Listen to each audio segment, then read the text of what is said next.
Russie, Free National of Russia Forum. Derrière ce nom méconnu se cache une organisation aux ambitions aussi radicales que stratégiques.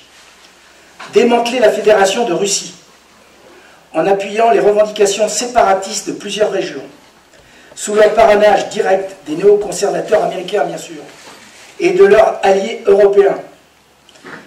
La première réunion de ce forum s'est tenue le 8 mai 2022 à Varsovie, en Pologne, marquant le lancement officiel d'un projet géopolitique visant à affaiblir la Russie, mais aussi la Chine qui est inclus. Ce plan, qui se présente comme une entreprise de libération des peuples, entre guillemets, s'inscrit en réalité dans une logique beaucoup plus vaste: empêcher l'aboutissement d'un monde multipolaire incarné aujourd'hui par les BRICS. Dans cette enquête documentée et percutante, Nicolas Taki décrypte les acteurs, les réseaux, les objectifs de ce forum. Il met en lumière le combat qui oppose deux visions du monde: celle d'un ordre international fondé sur l'équilibre et la souveraineté des nations, et celle d'un système dominé par un centre de pouvoir unique et son hyperclasse mondiale. Alors Nicolas Taki est membre du cercle Aristote et membre de Place d'Armes depuis 2022. Il est diplômé d'une licence d'histoire à l'université d'Aix-Marseille. Il travaille dans le domaine des archives et s'intéresse particulièrement aux recompositions géopolitiques contemporaines. À travers son premier ouvrage, il signe une analyse sans concession qui invite à repenser les récits dominants. Il a la rigueur de l'archiviste quand il s'agit d'analyser la géopolitique, mais il applique cette rigueur à des théories d'une ambition telle qu'elle ferait rougir de jalousie un scénariste hollywoodien. Le thème qu'on va aborder aujourd'hui, c'est le projet Atlantis qui démantèle et le démantèlement de la Russie, un plan contre la paix du monde. Je vous demande d'applaudir Nicolas Taki.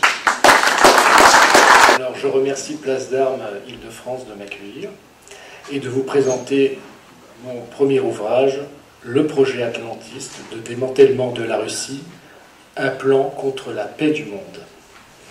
C'est-à-dire ce projet fou des néoconservateurs américains de vouloir démanteler la Fédération de Russie en une quarantaine d'États. En somme, il s'agit du vieux stratège divide ut regnes, diviser pour mieux régner. Les lecteurs de L'art de la guerre de Sun Tzu, de La guerre des Gaules de Jules César ou du Prince de Machiavel ne peuvent que trop bien que comprendre ce stratagème. C'est donc pas nouveau dans l'histoire, et pour cela, les néoconservateurs américains vont appuyer une structure qui s'appelle le Forum des Nations Libres de Russie, mais qui est devenu par la suite le Forum des Nations Libres de la post-Russie. Les mots ont un sens, comme pour la Yougoslavie, l'ex-Yougoslavie. Ce projet, je l'ai connu en septembre 2022 par le biais de François Asselineau, le président de l'Union populaire républicaine. Il avait été invité sur les plateaux de TV Liberté et aussi à l'association du dialogue franco-russe. Et au cours de ses interventions, il détailla l'existence de cette organisation œuvrant à ce projet. Ces deux vidéos ont cartonné sur Internet et ont fait des centaines de milliers de vues. Et ça a été le départ de mon investigation. Sur le site Internet du forum, vous avez les différents objectifs, avec notamment une déclaration de décolonisation.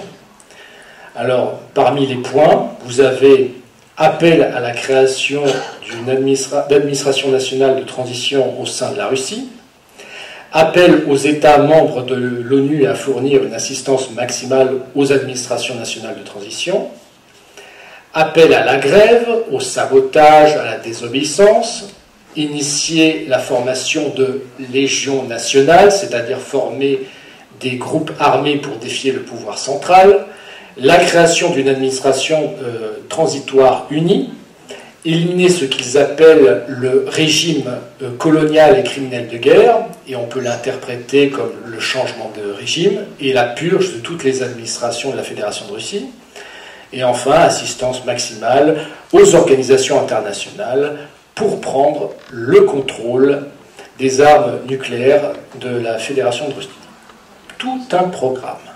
Alors bien sûr, le conflit russo-ukrainien en cours depuis 2022 est le meilleur moyen pour aboutir à ce projet. Mais avant, il a fallu pour cela que les néoconservateurs américains mettent la main sur ce pays, notamment l'Ukraine, et dans ce qui sera appelé la révolution orange en 2004, lors des élections présidentielles, qui a vu l'annulation du deuxième tour de l'élection avec un troisième tour qui a vu le candidat pro-occidental l'emporter, avec l'appui d'ONG américaines proches de la CIA, notamment la National Endowment for Democracy. Et en 2013-2014, au moment de la révolution du Maïdan, qui a vu le changement de régime avec l'appui de groupes néo-nazis qui vont constituer plus tard le bataillon Azov, et notamment dans la guerre du Donbass. L'Ukraine sera ainsi utilisée comme un proxy contre la Russie, c'est-à-dire un État indépendant de facto, mais subordonné à une puissance extérieure. Et dans cette confrontation, la stratégie des néoconservateurs américains était de soutenir militairement le gouvernement de Kiev, tout en tentant d'isoler la Russie sur le plan international et l'affaiblir avec les sanctions financières, et espérons ainsi un effondrement politique, changement de régime, qui devait ensuite conduire au changement de régime et à la mise en application de ce projet de démembrement de la Russie. Projet qui ne s'est pas réalisé, comme vous le savez, pour l'instant. Si vous voulez en savoir davantage sur les événements de la révolution orange et du Maïdan, je vous renvoie à ces deux documentaires, États-Unis à la conquête de l'Est de Manon Loiseau et Ukraine, les masques de la révolution de Paul Moreira. Et pour approfondir vos connaissances sur les révolutions de couleur, je vous renvoie à ce qui peut être considéré comme le principal théoricien des résistances civiles et non violentes, le politologue Gene Sharp. En 1993, il a écrit « De la dictature à la démocratie », qui sera le manuel de référence pour les activistes de les révolutions de couleur. Gene Sharp est connu aussi pour avoir fondé en 1983 l'institution Albert Einstein, spécialisée dans l'étude des méthodes de résistance non violente dans les conflits, et travaillant avec la National Endowment for Democracy, c'est-à-dire l'une des organisations qui appuiera ces révolutions.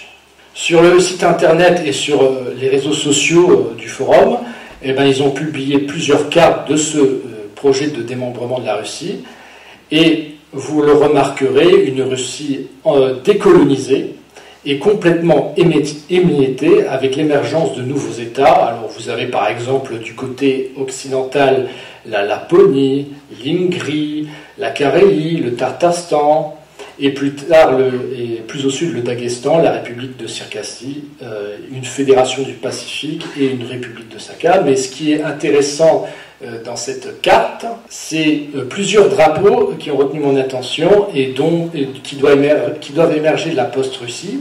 Vous avez notamment, le plus comique, les États-Unis de Sibérie, qui n'est pas sans rappeler les États-Unis outre-Atlantique. Vous avez également le drapeau de la République baltique de Königsberg, c'est-à-dire l'oblast russe de Kaliningrad, et qui est situé en fait entre la Pologne et la Lituanie, et qui doit revenir à ses racines allemandes. Et on pourrait imaginer à un moment donné un rattachement à la République fédérale d'Allemagne. Pourquoi pas?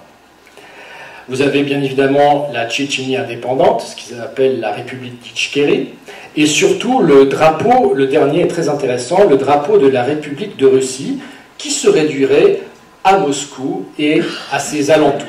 En effet, il faut savoir qu'il existe déjà une institution parallèle, un parlement en exil appelé le Congrès des députés du peuple de Russie, dont le représentant est Ilya Ponomarev, un ancien député de la Douma en Russie, et c'est l'un des militants actifs de ce forum des Nations libres de la post-Russie. Alors, M. Ponomarev, il faut savoir que c'est un ancien cadre de la compagnie pétrolière Yukos, qui a appartenu à Mikhail Khodorkovsky. avant qu'elle soit liquidée judiciairement et dont ses avoirs ont été rachetés par la compagnie d'État russe Rosneft. Autre figure clé du forum, vous avez M. Andrius Almanis, le président de l'Institut des régions de Russie, une structure qui promeut le démembrement de la Russie. Et qui est-il? C'est un Lituanien qui a servi pendant 17 ans dans les forces de défense nationale et il a appartenu aussi au Parti de la Liberté et il a intégré récemment le mouvement libéral, c'est-à-dire 2 partis politiques lituaniens qui sont rattachés au groupe Renew Europe. Des partis très atlantistes puisqu'il promeut également l'indépendance de Taïwan. Autre représentant important du forum, M. Vadim Stepa, un russe originaire de la région de Carélie, il est le rédacteur en chef du web journal Région Expert rattaché à l'IAR.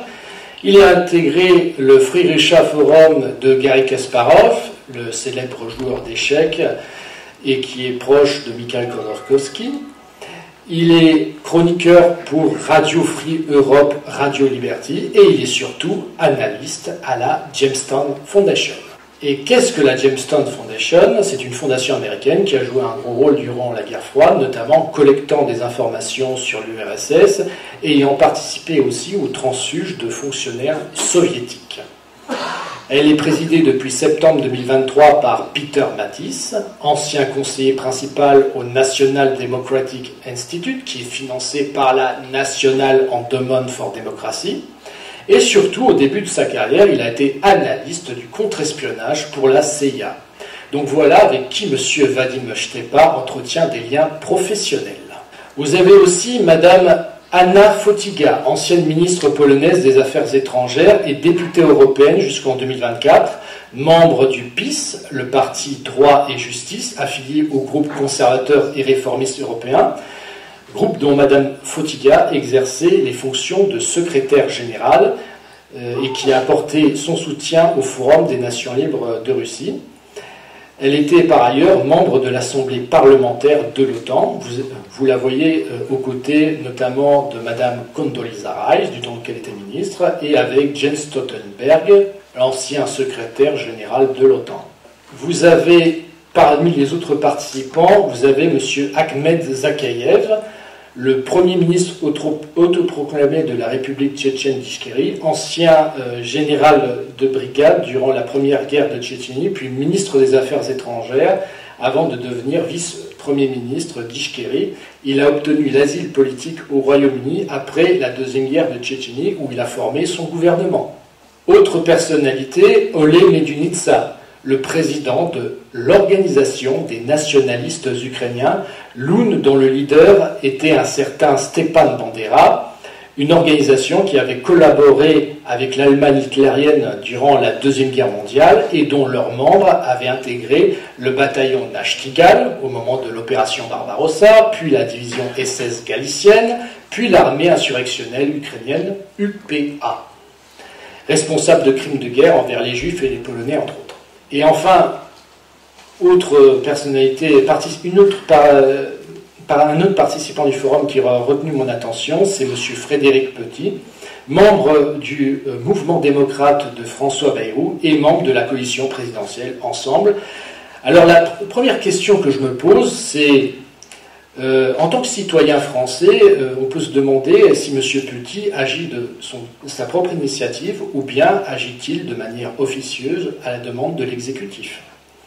Deuxième question, le fait qu'un député de la République, membre de la coalition présidentielle, participe à un tel dessein, ne devrait-il pas nécessiter des interpellations à l'Assemblée nationale?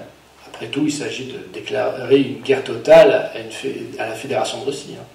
Autre chose que j'ai pu noter, c'est qu'ils ne veulent pas seulement démanteler la Russie, ils veulent aussi démanteler la Chine. Alors vous avez sur l'une de ces publications la création d'un Est-Turkestan, ce serait l'ancienne région chinoise de Xinjiang, c'est là où vivent la minorité ouïghour. D'ailleurs, il faut savoir qu'il y a un gouvernement Est-Turkestan en exil et qui s'y situe où, à votre avis? Aux États-Unis. Vous avez aussi la création d'un Tibet indépendant et une république de Mandchourie, entre autres. Et quand vous analysez cette carte, on constate une corrélation géopolitique avec celle des atlantistes. Vous avez ici la publication de l'agenda OTAN 2030 qui définit la Russie et la Chine comme étant une menace pour les pays de l'Alliance et à l'ordre international fondé sur des règles. Je vais vous citer cette publication. L'ordre international fondé sur des règles essentielles à la sécurité, à la liberté et à la prospérité des alliés est menacé par des régimes autoritaires comme la Russie et la Chine qui ne partagent pas les mêmes valeurs que les alliés, ce qui n'est pas sans conséquence pour la sécurité, les valeurs et le processus démocratique des pays de l'Alliance, en donnant suite aux décisions découlant de l'initiative OTAN 2030. L'OTAN va s'employer à défendre et approfondir ses partenariats conformément à ses valeurs et à ses intérêts afin de préserver l'ordre international fondé sur des règles. Oui, sur quelles règles? Les règles américaines, bien évidemment. Et pour approfondir cette pensée, vous avez ici la publication d'un des think tanks néoconservateurs américains qui s'appelle l'American Enterprise Institute, datant de septembre 2024, intitulé Axis of Aggression. En français, l'axe d'agression. Et voici ce que nous dit l'intitulé, je cite la publication. La République populaire de Chine, la Russie, l'Iran et la République populaire démocratique de Corée, Corée du Nord, ont formé un axe d'agression pour combattre l'ordre international dirigé par les États-Unis. Chacun de ces États révisionnistes aide les autres à établir des sphères d'influence, à subvertir ou détruire les nations démocratiques. Les attentats terroristes soutenus par l'Iran en Israël, la guerre de la Russie contre l'Ukraine, l'empiètement de la Chine sur Taïwan et la mer de Chine méridionale, ainsi que les hostilités persistantes de la Corée du Nord contre la Corée du Sud, sont autant de fronts d'une campagne coordonnée visant à renverser l'ordre international dirigé par les États-Unis. En résumé, c'est le nouvel axe du mal qui a été modernisé. Et que derrière cela, on vise le monde multipolaire, il s'agit de le broyer, mais un monde qui représente quand même entre 35 et 40% du PIB mondial et près de la moitié de l'humanité. Il s'agit de la confrontation de ce siècle, le monde unipolaire incarné par un centre de pouvoir unique, qui est l'Empire américain, et de l'autre, le monde multipolaire proposant un ordre international alternatif.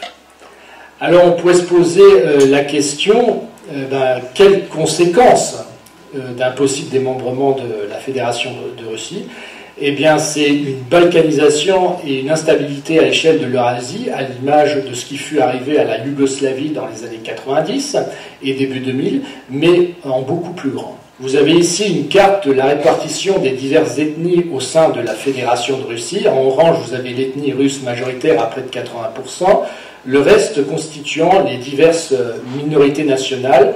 S'il y a un démembrement, la création d'une mosaïque de nouveaux États, c'est le risque de voir émerger une multitude de guerres ethnico-religieuses, avec à la clé des États faibles qui seraient gangrénés par les mafias locales, à l'image du Kosovo, voire la création de républiques islamiques dans le Caucase, comme la Tchétchénie, le Daghestan, et plus au nord, le Tatarstan. Alors, autre conséquence, et cela fait partie des non-dits de ce projet atlantiste, il s'agit de faire main basse sur les ressources énergétiques et minières de la Fédération de Russie, qui représente en 2003 11% de la production mondiale de pétrole, c'est-à-dire que c'est le troisième pays derrière les États-Unis et l'Arabie Saoudite. En 2024, 17% de la production mondiale de gaz, c'est le deuxième derrière les États-Unis. En 2025, le troisième pays producteur de minerais avec 1,6 milliard de tonnes derrière la Chine et les États-Unis, de quoi aiguiser les appétits de certaines sociétés transnationales américaines. Autre conséquence de cette recomposition des frontières de l'Eurasie, c'est cela favoriserait la Turquie d'Erdogan et le panturquisme, c'est-à-dire une idéologie politique et culturelle qui vise à rassembler l'ensemble des peuples turcophones d'Eurasie, du Bosphore à la Sibérie, au sein d'une même entité géopolitique, culturelle et identitaire fondée sur une origine ethnique et linguistique commune. Vous avez sur cette photo, en date du 17 novembre 2021, le président turc Recep Tayyip Erdogan et son partenaire gouvernemental, le chef du parti du mouvement nationaliste MHP, Devlet Bahçeli, qui ont présenté devant les médias une carte du monde turcophone en Eurasie. Vous avez sur cette carte les contours de cet empire turcique appelé Grand Turan et la composition de ces différents peuples, cet empire qui s'étendrait donc des Balkans à l'Extrême-Orient en passant par son cœur, l'Asie centrale. Quelques détails à relever. Vous avez en Europe occidentale, notamment en France et en Allemagne, la représentation de communautés turcophones autonomes. Et bien évidemment, cet empire séparerait le monde russe du monde chinois. Vous remarquez que la région du Sichan, recouverte du drapeau sécessionniste de l'Est-Turkestan, rejoindrait ce nouveau monde turc. Dernière conséquence, c'est le risque nucléaire et de Troisième Guerre mondiale, car selon l'Institut international de recherche sur la paix de Stockholm, CIPRI, la Fédération de Russie possède en 2025 5459 ogives nucléaires, dont 1718 déployées. Vous en conviendrez que la Russie jamais n'acceptera de voir ce projet atlantiste aboutir sans livrer une farouche résistance, surtout s'il est parrainé par des puissances occidentales. Car ce projet n'est ni plus ni moins qu'un projet, je le répète, de guerre totale contre la Russie, contre la Chine et ses 600 ogives nucléaires, contre le monde multipolaire et même contre la paix du monde, d'où mon sous-titre. Et la France, dans tout cela, elle est embarquée dans cette guerre jusqu'au boutiste par son appartenance à l'Union européenne et à l'OTAN, une guerre qui nous coûte et qui va nous coûter cher. Vous avez le plan Rearm Europe à 800 milliards d'euros que les pays européens vont devoir sortir selon les souhaits de la Commission européenne et qui sait peut-être un jour envoyer nos soldats en Ukraine. Vous avez récemment le chef d'état-major de l'armée de terre qui a déclaré que son corps était prêt pour envoyer des troupes en Ukraine en 2026. Donc ce serait une confrontation directe avec la Russie et à ses alliés. Enfin, je terminerai sur cette citation de Brzezinski, qui a écrit notamment ce livre « Le Grand Échiquier », qui est la doctrine qui est appliquée actuellement en Ukraine. L'Eurasie reste l'échiquier sur lequel se déroule la lutte pour la primauté mondiale. Je vous remercie.